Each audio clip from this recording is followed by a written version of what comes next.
Hello, everybody, and welcome to this video review that myself, Johnny Rose, and this man just here, Bully Boy Carter. Hello, Bully. You all right, mate? Yeah, I'm all right, thanks. Today we're looking at King of the Ring from 1993, which I've done a bit of research into this, Bully, into the qualifiers and that kind of thing, and get a bit of the backstory on it all, like. Right, okay. It was the first of 10 King of the Ring pay-per-views, apparently. Right. June the 13th, 1993, from Dayton, Ohio. 6,500 were there. There was a dark match, which was Papa Shango versus Owen Hart for the USWA title. All right, okay. Which I thought was odd. You know, I knew they had the talent agreement with USWA at the time. Like, they used to kind of swap a little. And then so I looked into the USWA title, and between like 1993 and 1995, like a whole load of the WWF boys have had the championship. Razor, Tatanka, Macho Man, Ahmed Johnson, Jeff Jarrett, Sid, Coco Beware, Papa Shango, Owen Hart, all had the USWA title over those 2 years, which I thought was pretty cool.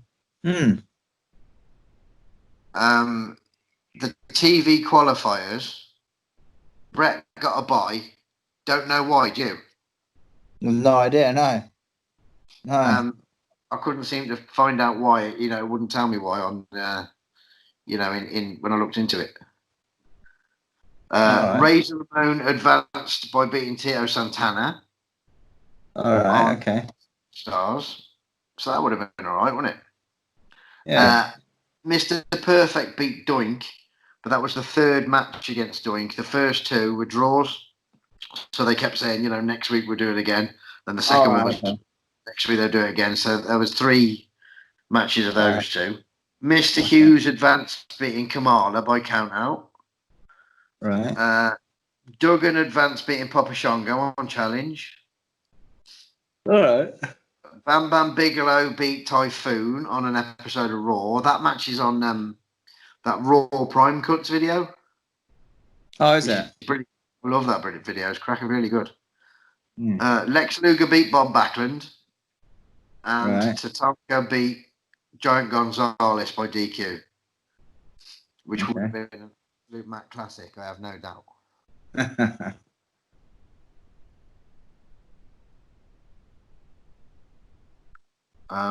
You vanished there for a minute. You're still there though. You're all good. Is the can you hear everything all right? It seems a bit jumpy on my end. I can hear and see your sound. I don't know about anyone else, everyone at home, but there we go. No, it's peachy. Yeah. It's just you sound a bit echoey. That's all. Like not quite clear. So I don't know what the recording will be like. It should be fine. Like your mouth's moving at a different time than I'm hearing things. But all right, like I'm miming. Yeah, a little bit. It's like I'm watching YouTube and the fucking whole thing's out of sync or something, you know. But... Right. So if there's a bit of a time delay for those watching from the comfort of their living rooms, apologies. So overall, then, Bully, what did you think of this King of the Ring arrangement? On a whole, I thought it was all right. I thought it was a bit. Some of it was really good. Some of it was a bit shit, to be honest. I think both ends of the spectrum. Like there is like a really good second round match, and the final isn't that bad either. But for me, and I'll talk about this more later, but one of the fucking first round matches was fucking awful, I thought. Like what one, Mr. Hughes? Tatanka and Lex, I really enjoy. Oh, the time limit. That was the draw, weren't it? Of all the people put in a fucking time limit draw, it's nothing against Tatanka in any way, really, because I'm quite a Tatanka fan. But Lex, like, it just looked like Lex was totally uninterested, and like we'll talk more about it when we get there. But like that was the shit, I thought. But there's like a voiceover thing at the start with Vince talking about the tournament, and you know, who's in each match of the first round and all that shit. But he only mentions the tournament. There's no match, which I thought was really odd, because for years and years on every pay-per-view forever, Hogan's been the man, hasn't he? Yeah. And then this one, he doesn't even get a fucking mention in the little package at the start. You know, it was just like, there's this tournament. Fuck Hogan, which I thought was very, you know. Was this Hogan's last match, wasn't it? Was it Hogan's before he went? Like, yeah, it must have been close, mustn't it? I can't remember. I know I watched that Raw DVD that they released ages ago, that double disc thing. I think Hogan's on that, and that's from '93, but I can't think when.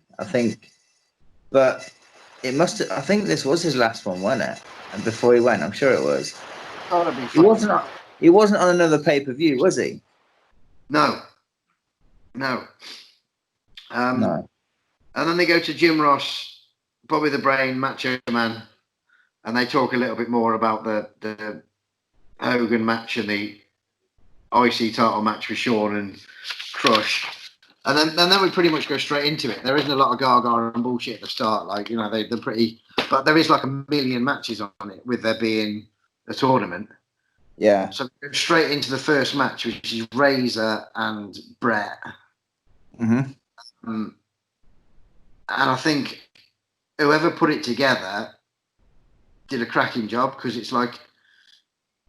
It's simple, it's methodical, it's relatively slow, but it's got the little action bit. It's an opener. Yeah, Even that's why. Two headline wrestlers, but it's an opener. Yeah. You know, both of them clearly knew the position that they were in at that point and ran with it. Yeah, I put on my notes that it was like just a nice, like solid match. It was like. Yeah, it was slow. It was a pretty slow, like a nice slow pace to open the show and that. But yeah, it was. I like the finish as well. It was a nice little, different kind of finish. And like I was telling you the other day, for some reason, Brett was told not to go over with a sharpshooter, like in any match. I don't know why, but he just said. Yeah, I heard that. That's really, not until really recently I heard that, but like, I'm not sure why, but. No, but I like the whole story with like Brett's fingers as well. I think that was the whole point of not doing the sharpshooter, obviously, because you couldn't with like broken fingers and whatnot. So kind of told a good story throughout, like, you know. Yeah, and Bobby did a really good job of getting that over as well, didn't he, in the commentary? Yeah. That was a good match to kick off the show, to be honest. Like, the finish was really cool. Razor tries to kind of suplex Brett, sort of back suplex off the corner, wasn't it? And then Brett puts himself over. Really simple, really effective. Did the job. And you don't really see that now either, do you? It's something you don't see at all. And I suppose to a degree, I mean, it wasn't an upset win, but who'd have thought? Like, because the people in the crowd were shouting 1, 2, 3, so I'm guessing it was about the time where 1, 2, 3 just beat him on Raw, right? Yeah. I can't remember what month that was. Can you what month the Raw was? Because this was June, wasn't it? It was a June King of the Ring, isn't it? So yeah, they must have done that thing with the kid like not that long before then, I'd imagine. Yeah, but 1, 2, 3 is not even on the show, so that's a bit of a shame. It was weird though, wasn't it? Like, Brett in the match, and instead of chanting, the whole "Let's Go Brett" thing that he would usually get around at that time, it was all about 1, 2, 3 kid. It was quite weird, wasn't it? Like, and he's like saying he wasn't even there. Like, that's right. The power of television, though, isn't it? Like one win for 1, 2, 3 kid, who in essence was a fucking enhancement guy until then. Yeah. And he shot right up there to getting his name shouted out on pay-per-view. So didn't he go by like different names all the time as well until that win, and then it was like 1, 2, 3 kid. It was like the kamikaze and things like that. Yeah, all sorts of shit, wasn't it? Like and then that normally stuff the kid, or just the kid. Yeah, it was just the kid, wasn't it? Wasn't it just the kid until we beat him or something? I'm sure that's what it was. Yeah, but the 1, 2, 3 thing just it kind of wrote itself, didn't it? It was a great gimmick, wasn't it? It was a great little story for him, like an underdog story. Right? You know that? Everybody loves an underdog. Yeah, they do. Yeah. Next match was two Kurts. Yeah. I don't know whether you saw the same thing because I watched mine on Daily Motion because all my videos are in coming out of boxes slowly, just moving. But there was a little clip from Superstars the week before where Mr. Hughes was hitting fucking Undertaker with the urn. Did you get that? Yeah. That's right. So that kind of explains why Mr. Hughes has got an urn in this match. Mr. Hughes versus Mr. Perfect. Two Misters, both called Kurt. Yeah. I like both of these. I thought they're pretty cool people. You know, I like both of their work. Like, I thought it was really cool. Perfect flips the towel right onto Mr. Hughes' face. It's pretty cool when he got in the ring. I like Mr. Hughes. He can move, can't he, for a big guy? Like he's quick. I wrote exactly that. Quick as a cat. Yeah, it was. The way he hits them ropes, like fucking Dynamite Kid, the way he was going, like I couldn't fucking believe it. It was your typical sort of power man against technical man at the start. So I got the impression, and I could be way off the fucking mark here, but I got the impression that Mr. Perfect was hurt in some way. You know, I don't think he was moving or bumping as well as he has done previously. So I don't know whether it was, whether he was being baby-faced a little bit and looked after by Mr. Hughes. All right, yeah. But another pretty simple yet effective match. Fucking pretty of a shit finish, really. Mr. Hughes hitting with the urn again, but I suppose he gets the feud over with the Undertaker. Yeah, that's what I put. It was a shitty finish, but I guess kept Mr. Hughes strong, didn't it? Like not like he had lost, and he's still able to wrestle the Undertaker convincingly. And it kind of showed people in the crowd the urn to keep everybody's fucking head thinking, "Oh fuck me, yeah, the urn and the Undertaker." Because I wonder why the Undertaker was off. Like, why was he not there? Why did they have to write him out, or was it just because of the story? Yeah, possibly that. Yeah. Midway through this match, there was a really fucking bland Brett promo, but you'll probably love that one. Well, yeah, it was alright. Fucking dull. You are. Your typical dull promo, Bret Hart. Until the later promo with the pair of them, that was really good. Match number 3, Bam Bam versus Duggan. Yeah. This is assured to be a technical masterpiece for these two. The thing is, I love both guys as well, to be honest. I actually love Bam Bam and love I love both of them, don't get me wrong. But you're not going to see much other than a few fucking punches and kicks in this bad boy. Yeah, a few tackles. Yeah, there was a lot of tackles, a lot of bear hugs. The whole fucking show was based on a bear hug, I think. I've written in like 4 or 5 matches that there's bear hug spots, like long fucking bear hug spots. Bam Bam works Duggan's ribs in this one. Yeah. Which is a rare thing to see, isn't it? Because it's normally fucking arms, head, arms, leg. I like that. How they go into it as well. Like he just misses the turnbuckle, doesn't he? He just misses like a corner splash or whatever. And he takes it on the ribs as well, doesn't he? Everything was really simple yet effective. And then at one point, Duggan tries to do the slam thing and fucking, sells the ribs really well. Yeah. That whole 3-point stance thing that Duggan does, kind of out the way. Bam Bam moves out the way. Fucking Duggan takes the corner. Big headbutt. Jobs are good, and Duggan over. Fucking Bigelow over. Oh yeah. It wasn't a fucking masterpiece by any stretch of the imagination, but it was two fucking big men looking like they're beating the piss out of each other, which is what wrestling was back then, wasn't it? So you can't fault that, can you? I thought it was a good match. I actually put it was a good short match. Like it wasn't going to be like anything else on the card either. So you know what I mean. So no, I thought it was all right. You wouldn't want to give this. You wouldn't want to give this longer than like fucking 6 minutes, would you? No. But it's done the job, Yeah, Yeah. On the home video, at this point, there was a Coliseum video exclusive where Terry Taylor interviews Smoking Guns and Steiner Brothers. I didn't know Terry Taylor did backstage interviews and shit, but there we go. Live and learn, innit? Not either, but yeah, it's on this. It was on the network as well. Right. So, yeah. Match 4, Lex Luger, the narcissist. Never liked the gimmick. I thought he was Rick Rude when the WWF couldn't have Rick Rude. Yeah. Yeah. So, and then later on, like towards the end of the year, they turned him into Hulk Hogan when they couldn't have Hulk Hogan. Yeah. Excuse me. Yeah, I think Lex Luger was like the fucking fill-in. You know, we can't have Rude, so I'll make you Rude, and then we can't have Hogan, so I'll make you Hogan. Yeah, I mean, I was never into him myself. Like, I never, even as a fan, trying to get into him, but to me, he just wasn't going to be that guy. Like, you know, so he needs fucking. We spoke before, didn't we, about like when he's wrestling Flair and people, he looked great because he had flair. Yeah.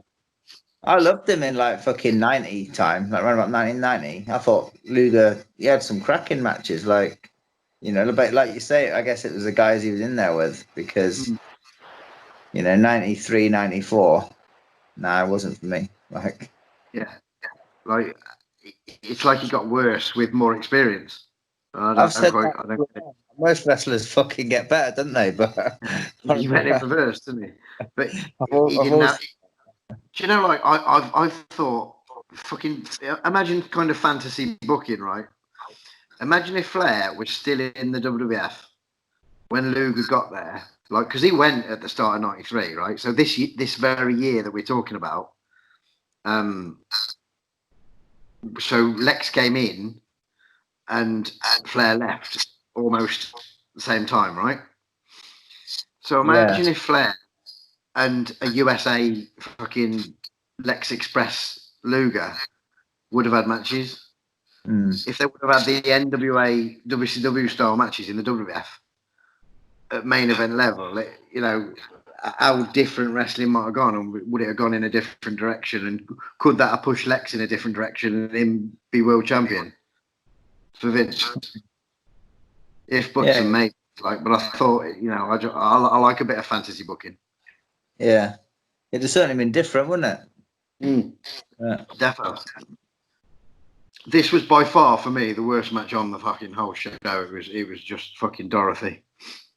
It was definitely like, it's quite funny because I thought it kind of got better towards the end, but then it finished because they fucking run out of time. So it's like, you know, so it was pretty shit. And then I just put like, it seems to pick up towards the end, and then that's it. Just out of nowhere, the time's done, and then the fucking match is over.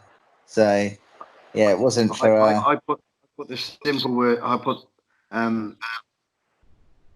no, I'm on the wrong page. I'm on the wrong page, stand by. Now I'm on the right page. I said towards the end, lots of pin attempts. Every one I wish was the finish. Yeah. Fucking none of them were. 15-minute draw in brackets. Wank.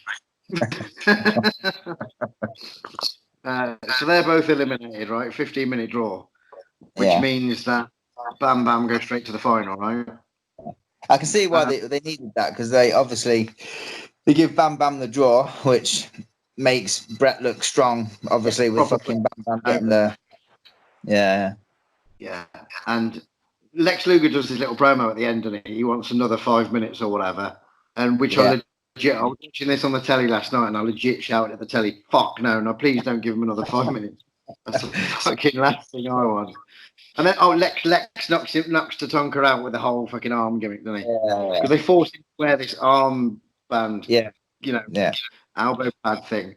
Right, here's what made me laugh. The bad arm is like this part of the arm, yet he's wearing an elbow pad to protect from these nasty shots. Right, so I thought that was fucking brilliant. Yeah, and what that little bit of material going to make if you're getting it fucking clocked up the back of the head anyway. First to the semi-finals next. which was Perfect and Brett. Yeah. Well, first of the semi, the only semi-final, really, isn't it now? Well, yeah, isn't it? Yeah. I haven't written a great deal for this, basically because I was too busy watching it. Because it was really good. It was better than the one they had at SummerSlam, I think. Yeah, I said that as well. Yeah. Perfect got over, really, it was two baby faces for a start, which was totally rare to see. It was, yeah. Oh shit, the promo. I missed the promo out, didn't I? Oh yeah, they had the promo before it, which was pretty good. It was with Gene just talking to them, and then they just talk about each other's dads, don't they, and stuff, saying who could beat who and stuff. It had a little bit of everything because it was funny. It was serious. It was like two mates talking, and then it got a little bit out of hand. Do you know what I mean? It had every sort of emotion in it, which for a Brett promo is fucking rare because he is dull. He's one fucking dull. It made me fucking Mean Gene made me laugh though, because he was like a fucking one of them fucking instigators in high school or something, because what totally twisting what fucking Brett said. Yeah. And he's like, did you say that? He's like, no, I didn't say that. And he's like, well, it sounded like, you know what I mean? He's just like, it's like fucking turning heel, old fucking Mean Gene. Yeah, proper shit stirrer. So Perfect gets the early advantage on Brett. Yeah. Then Brett starts on Perfect's leg. Brett went to the apron and then got knocked off and did his standard fucking broke my sternum on the old fucking Wrestling with Shadows thing. Lands on the fucking tray, doesn't he? It looks fucking dodgy as fuck, because when he gets knocked into the, if you notice, he gets knocked into the fucking barrier, but there's some fucking boxes and shit, like plastic tubs and shit in the way. Yeah, and it looked fucking awkward, landing on them. But I mean, he did that every match ever, and it always looks pretty brutal. To be fair, though, you wouldn't want to do it if it was all right, let alone fucking that he always does when he always goes in. He fucking hits that, doesn't he? Well, the what? Sorry. That when he gets posted, he don't. When he doesn't turn and goes in forward. I really like that. That's pretty much every Brett match ever. He done that in Stampede for the very first time against Marty Jones. Right. But Brett would always fucking. I remember Brett reading it in Brett's book. He says, "I've done it in Calgary because he had a bad back, so he didn't want to turn around and take the buckle, so he just fucking hit it forward." I never knew it was against Marty until Marty informed me of the situation many years later. And just to say that he created it, basically. Yeah. But yeah. Probably the first time anyone had been sent to a corner. You are. Probably the first time anyone had been sent to the corner, to be fair. Fucking. Oh, yeah. There is another spot in this match that I fucking love that he used to do with Dynamite as well. The old suplex over the top rope. When they both go over the top. Yeah. I remember mentioning it to fucking. I mentioned it to Paul Malin once if he wanted to do it. He wasn't having any of it though. No, I can't blame him, to be honest. Can't say as I blame him, but yeah, that regular Dynamite thing, weren't it? Yeah. Perfect tries with suplex, both out the ring. That was that point, weren't it? Yeah. It was a small package win, which was. It's a bit of a cop-out finish, but I don't think it was for this match. I think it's a perfectly adequate finish for a match that was this competitive. Do you know what I mean? Yeah, because it was a reverse small package, wasn't it? Yeah, it was like a sort of wiggle over. But there was, an attempt for the perfect plex, an attempt to get the fucking sharpshooter on. Both tried their finishes first, didn't they? Yeah. And the whole thing, Brett went for it and fucking Perfect grabbed his broken fingers, didn't he? So that kind of just added to the story of Brett hurting his fingers earlier on. I thought it was a cracking match, really good, filled with action, well timed. Like the chemistry and like literally like the timing between the two was just like spot on. Like it's like they knew what was like where they were meant to be, like where the other guy was. Everything was fucking just so crisp. It's definitely the best match on the show by far. Yeah, no doubt yeah. about that. Next up was Yoko and Hogan. Yeah, which is for the WWF title. Yeah. Yoko gets the advantage. Hogan tries 2 slams. Bear hug for about a week. Belly to belly on Hogan. Leg drop to Hogan. And Hogan does the leg drop and kicks out, which is fucking rare for anyone to kick out of the leg drop. And then all of a sudden, the cameraman did, right? Yeah, I was a bit fucking the leg drop kick out thing. Was he? Yeah. Was he meant to kick out? Because it looked odd as fuck to me. Because like, isn't that when like? Because why would they have the cameraman there if he wasn't? But like, was it Fuji that jumped up on the apron first or something? I'm sure he did.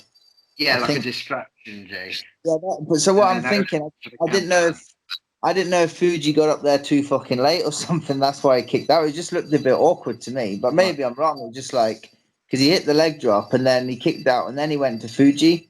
So I didn't know if he was meant to hit the leg drop. Fuji's I just put it down to putting Yoko over real well as like this fucking beast that kicks out of Hogan's finish. Yeah, yeah. On Hogan's way out as well, I guess, you know. But it was a leg drop that beat Hogan. Just one of them summing and nothing matches, but it had Hogan in it, so it was fucking. I'm a proper fan of Hogan's. He's always wrestling fucking beasts, and to see him lose is really rare. So, I don't like to see Hogan lose. Didn't as a kid anyway. So it's always good to see him lose from a wrestling fan's point of view, if you get me.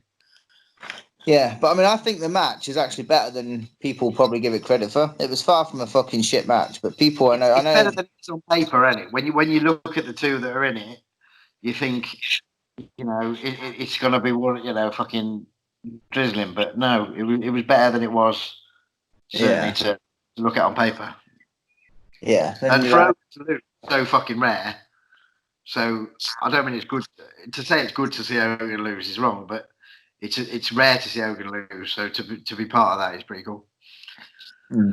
And then there's 8-man tag, which is I think it's just there to put the Steiners over, really. Yeah, it was a pretty short match as well, wasn't it? And I was quite surprised so many people. It didn't really seem to serve a purpose, did it? It was just like, oh fuck me, we've got these tag teams as well. We better chuck them on. Yeah, that's what it felt like because it was like real. I think it felt really, really short, and I mean, I'd be surprised if everyone was even in the fucking ring because it was like it felt really short to me. Yeah. It started with the Steiners pretty much battering everybody. There was heat on Bart, $1 Million Dream on Billy, which Ted DiBiase released just to do a bit of showing off. Small package from Billy to Ted, and it was game over. That was pretty much it. Yeah. And then there was a bit of fighting after the match until the fucking villains powdered, and then baby faces were showing like happy days. But that was it, Something and nothing. So it was just I think it was just because they were like, we had to show the teams off. That's the way it felt. Yeah. IC title match, HBK and Crush. Yeah. What do you make of that, bad boy? I thought it was all right. Again, I thought it could have been better. Just that, it was just all right. Yeah, I think it was far from the worst match, but it wasn't anywhere near the best match. You know what I mean? It just felt like it done its job, and it wasn't. I actually quite like the finish, believe it or not, with the doinks and stuff coming down, and it was doinks and super kick finish, really, wasn't it? Yeah, back a noggin. Yeah. Crush looked really good at the start. He did the fucking drop kick, like proper good drop kick for a man of that beastie size. Yeah. Military press thing, tilt-a-whirl backbreaker thingy. 2 doinks appeared. Clean house fucking super kick. Another one that wasn't too long either, but No. said before, didn't we? Like there's 1,000,007 matches on the show. Yeah. What's your thoughts on this crush? Like the whole Hawaiian crush as a gimmick, as a character? I was again looking back at it from when I was watching it then. I was against the Demolition Crush because I thought, who the fuck's this dude? Demolition's action smash. That's how it should be. So when he became the good guy, fucking Smiley Crush, I thought that's better. You've learned your lesson. Leave Demolition to do their thing. Even Demolition were finished by then, but in my head I was thinking, yeah, he come to his senses. He's leaving Demolition alone. He knows he was out of place there. As far as Crush gimmicks go, I think he's the fucking best one he had. Yeah, it was different as well, wasn't it? Japanese Crush, when he was with Fuji and Yoko and that. I still think the Hawaiian Crush was better. Yeah. How do you rank Crushes? Well, the Demolition Crush is by far the worst because, like you say, he shouldn't have ever been like in Demolition. Like, no way, no how, because they were done not long after anyway, weren't they? It's not like he was in Demolition for that long, really. So it's like it was kind of a pointless fucking thing, really. But I'm probably with you on that one. The Hawaiian Crush to me is probably probably the best one of the lot. Like Hawaiian Crush, Japanese Crush. I'll still put Demolition Crush over DOA Crush though. Yeah. Yeah. If I had to rank my crushes, my favourite one would be Hawaiian Crush, then Japanese Crush, then Demolition Crush, then DOA Crush. Yeah. What about WCW Crush? Like, well, Brian Adams, weren't it? Yeah. Yeah, I think that's a whole different ball game. Yeah. When he's not Crush, it's a totally different ranking system.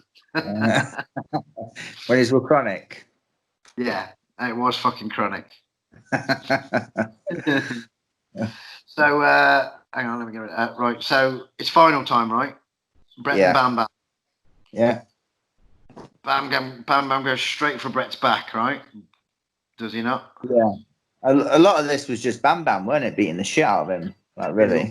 Which is understandable. It's been sold really well because Brett's had the piss beaten out of him by this point, right? By fucking two bigs. Yeah. Plus Bam Bam's had a bye, so he's fresh. Yeah. Another bear hug, which I think is the fourth of the show.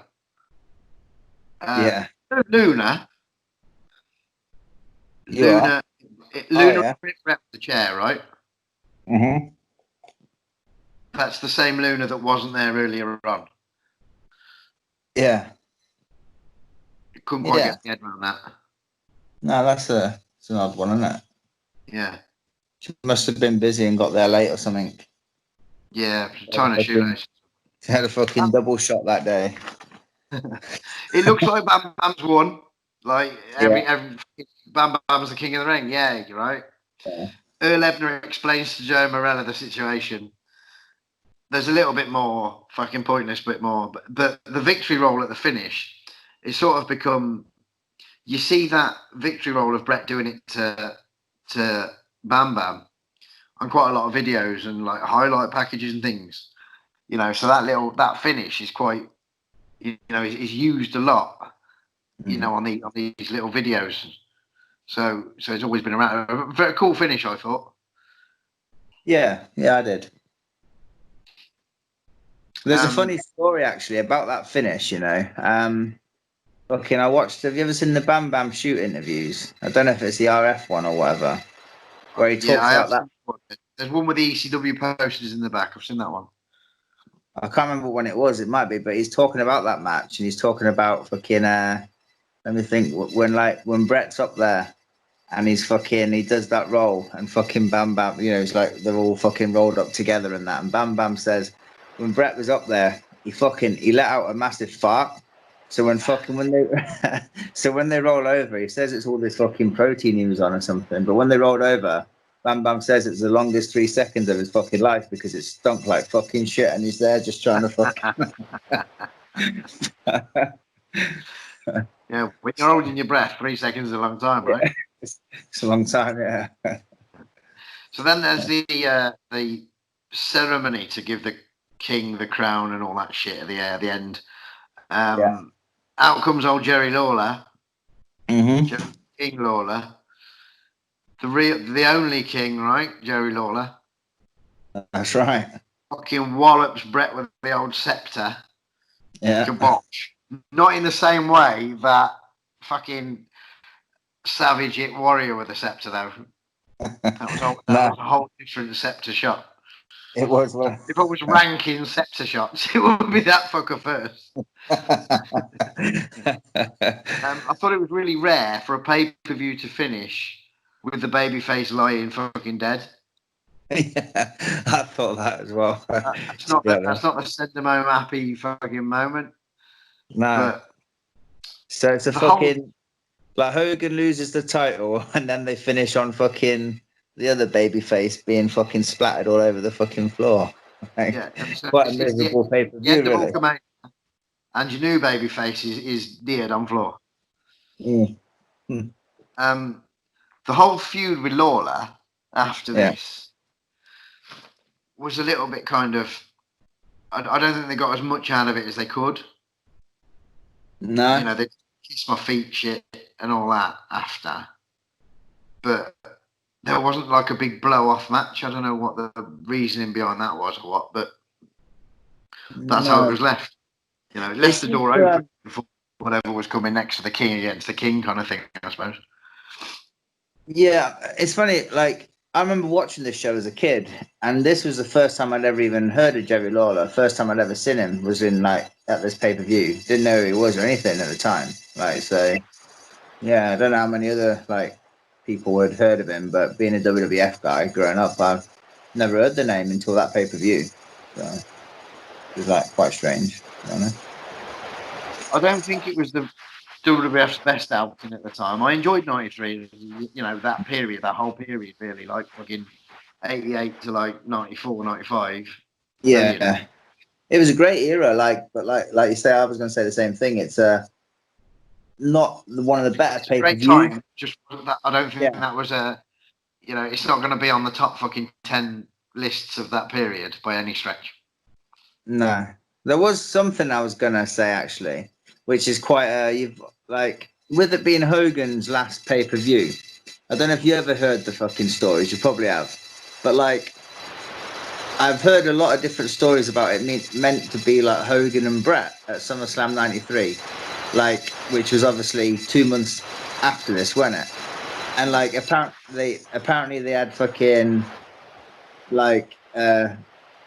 promotion posters made and everything with the two of them face to face, almost like a passing of the torch thing, but it never happened. And I don't know why, but I don't know if you ever heard that, but I've heard it many times before, so I don't know. I don't know if I have, so... that's just what I heard, because... it's plausible, isn't it? It would have made sense. Would they have done it as two faces? Yeah, I think so, but I guess because, when Brett won the title back in WrestleMania 10, didn't he? That was his next win, I guess. So he won it not that long after, half a year or whatever. But yeah, it was just something that I'd heard, and they were meant to do it. And I don't know if it was Hogan not wanting to, or Vince changing his mind, or whatever the case is. But it just never. But I think it was meant to happen. It was certainly, I know there's a massive size difference between Brett and Yoko, right? And there's less size difference between Hogan and Yoko. Hogan was pretty slim at this point, wasn't he, too? He lost a few pounds at this point. But I would be less convinced by Brett versus Hogan than I am Brett versus Yoko, if you know what I mean? Yeah. Would Hogan selling for Brett? I wouldn't have the same kind of believability for me. But yet in WCW, I would, because Hogan was the villain.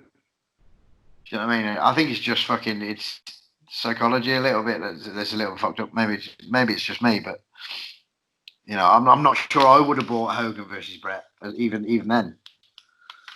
Maybe that's why they didn't go with it. Maybe they didn't think it would work. I don't know, but I don't know how like certain the plans were. Like if it was just an idea or if it was almost set in stone. I don't know, but it's just I've heard it from numerous different sources and just thought, you know, it would have been an interesting thing. I think they just looked at it like as basically the fucking number one good guy passing it down to the next number one good guy. Like, you know what I mean? Like, I guess that's the way they were seeing it. But like I said, I don't know how certain it is. Yeah, makes sense. I could totally believe it. But, so next week we're doing three. Like we're going to start 3 a week. We're going to do Mondays for the wrestler. Yeah. Wednesdays for the show review thingy, and then Fridays for the tag teams. Yeah. Monday's my choice. You did Skinner last week. I've got Hercules this week. Yeah. Wednesday, In Your House Canadian Stampede. Oh, is that it? Yeah. That's cool. I watched that not too long ago actually, so I'll watch that again. It's cracking show, so that'll be good. Around the time in 1997, so you know that's the closest one I could find to the.